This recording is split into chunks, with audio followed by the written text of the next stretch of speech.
Before we could even start enjoying life in La Paz, our boat was taken over by thousands of bees.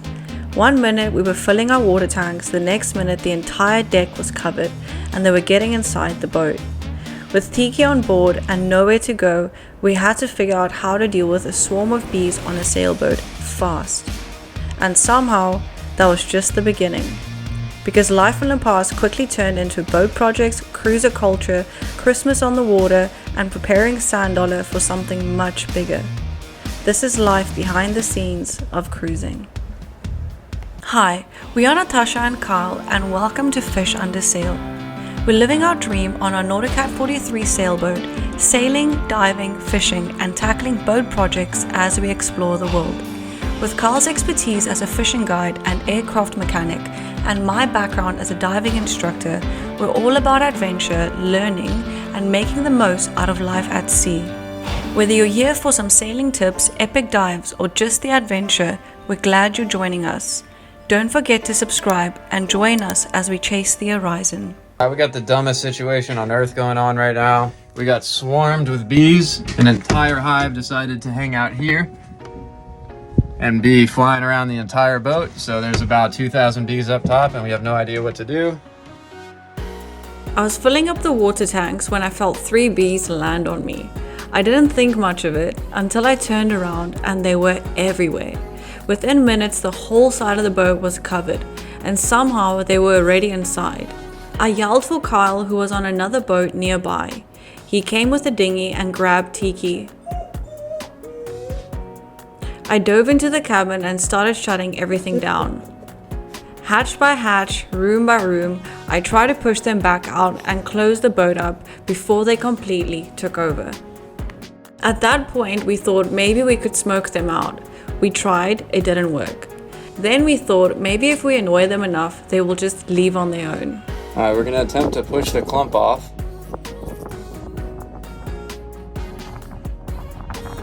There's 2 clumps. Is there? Yeah, which one am I going?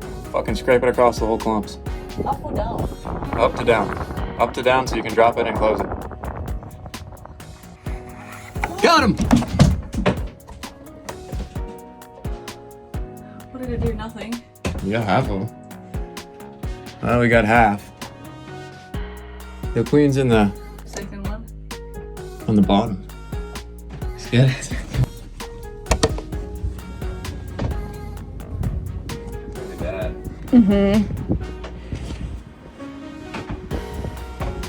It's scary when you face them. I didn't like that.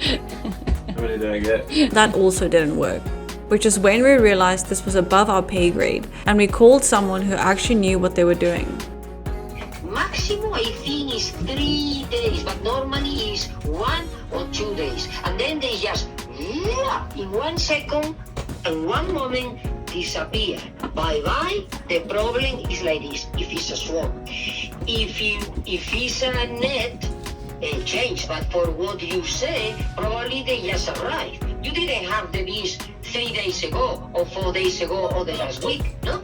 No, I don't think so. But the problem is we don't have 3 days because we have a dog and it's got to get outside and pee and like it's a boat, like it's. All right, no problem. So I will say speed because today is at the property, no, and it's coming always 6 o'clock. But Them to think that maybe there's a fire somewhere, and when they get safe and sound in the box, they're not going to want to leave. Ah, I gotcha. It kind of makes them think that they might have to move on, so they get it in their mind that this is not really the place. And you don't want to use too much smoke because it gets them really. But it's also good to get them off. Like right here, I want these bees to take flight. Get them off of the rope.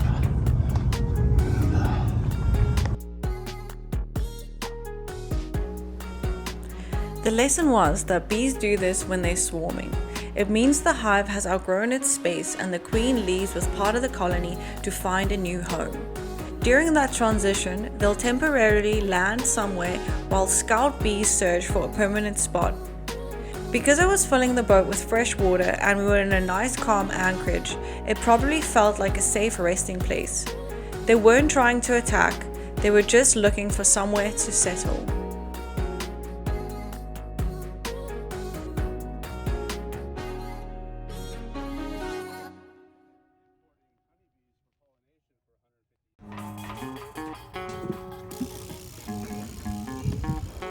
Now that that drama is over, I can actually tell you what La Paz is really like.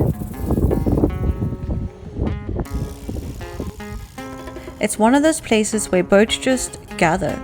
The anchorages are packed. You'll see everything from the tiny little sailboat to a massive expedition yacht. All kind of just doing their own thing. Where are we going, Tiki? You know? That way? Okay. We would dinghy into town almost every day. We tie up and then we just walk everywhere we need to go. Everything is nice and close by. It's pretty easy living right now. But it's busy in its own way. Everyone is either fixing something, waiting on parts, or planning their next move. Every morning you hear the VHF crackle with Club Cruceros. It's basically cruisers helping cruisers. Did you order a biscuit? If you want a biscuit, go ahead, get your biscuit. Pick you one out. Is that what you wanted?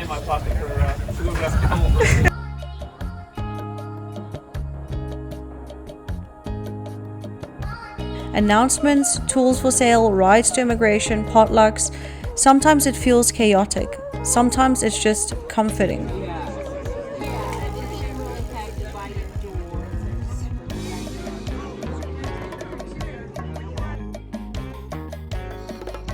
It's a good place to work on your boat, not cheap anymore, but nowhere really is. And if you need advice, you'll get it, whether you ask for it or not.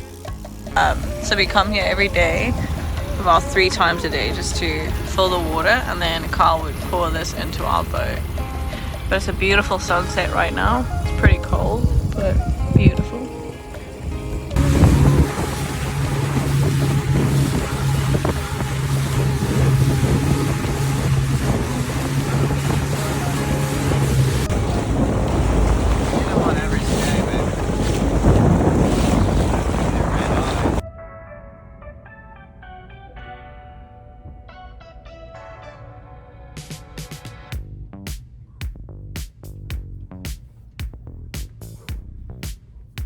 So we now installed, I got a freshwater and saltwater washdown outlet here installed. There's our freshwater hose. It was a massive pain. We had to run a bunch of lines all the way up through here to here basically. All right, under our seat, we get the shut-off valves for freshwater and saltwater there. So, and then yeah, those pipes are running all the way down into the engine compartment. But anyway, now we can wash our boat here at anchor, spray things down with fresh water like our rods and toys and stuff like that. And then we have a saltwater wash down for fishing and everything like that. So I am pretty stoked on that. Still like 100 more jobs we got to do before we're ready to roll, but we are getting things done. We got Natasha finishing up. We're making a canvas bag so we can hang our spare propane tank off of our stanchions and get it off the deck. So here's our spare, and then when we put the spare in, we'll put the other tank in the bag hanging off the stanchion, so it should be pretty nice. We'll take a look at it in a minute.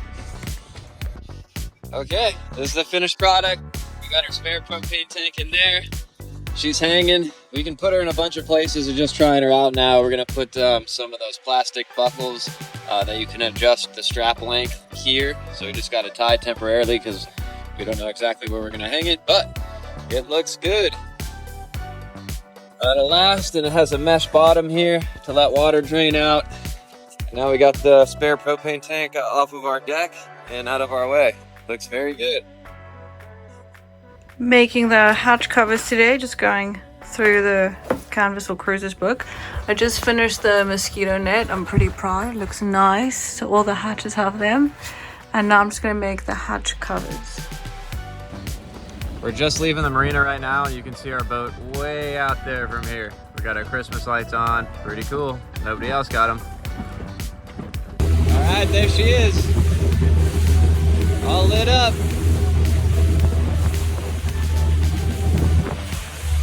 Yeah, we need some more lights. But it is pretty cool. All right, we're Christmas out right now. Main cabin. We got some lights. We got a tree, we got a couple lights there, a couple other lights. All right, Merry Christmas, everybody. We are having a little bit of a present. We are going into a marina for a month. Hopefully this will be our last time in the marina for a long time, but we have some really big jobs to do, including a solar arch, dinghy, davits, and all kind of stuff that's gonna change our life. So we are heading into a marina right now. We'll be out of the marina in a month, and we'll be way better set up, and then from then on, we're just gonna cruise. So yeah, after that, be having fun, fishing, diving, exploring. So yeah, right now we'll get in the marina, enjoy a couple days, enjoy the holidays, and then get to work. And after that, we are going. You excited, Tiki?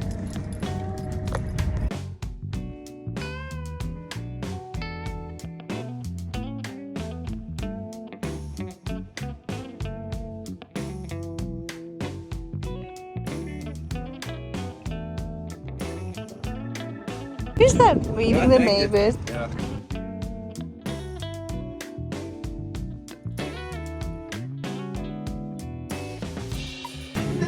You can though, Well, takes a bit of doing. once you're off grid for a long time, though, the things change a lot, right? That's true.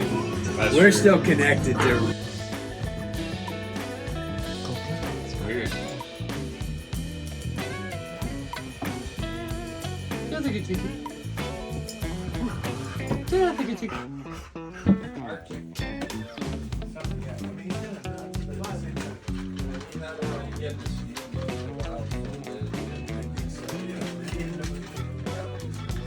Like it's how repetitive your life is. As you are sailing and cruising, We got Tiki opening her first Christmas gift of her life.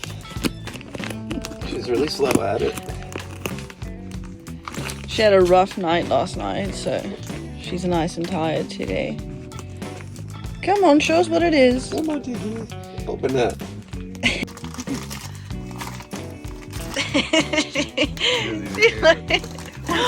Yay!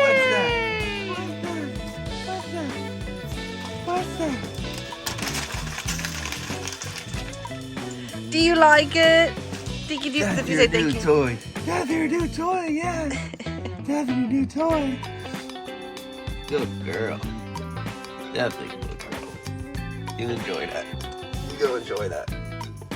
Yay!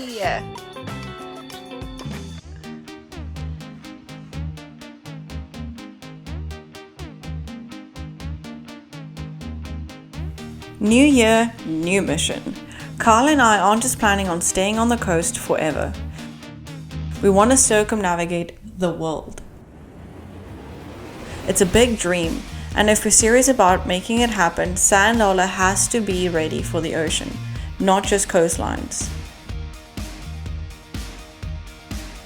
So we split everything into two categories: what absolutely has to happen and get done in La Paz, and what we can tackle later on in a different marina. Over the next few weeks, it's going to get busy. We're installing a custom solar arch and new dodger, built by one of the most talented welders we've ever seen. We're upgrading our entire solar system, finally adding dinghy davits, and putting a water maker in.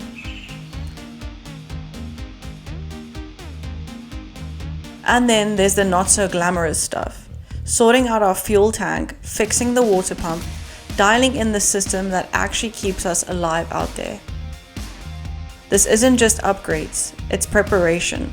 It's going to be a busy few weeks, probably stressful, probably messy.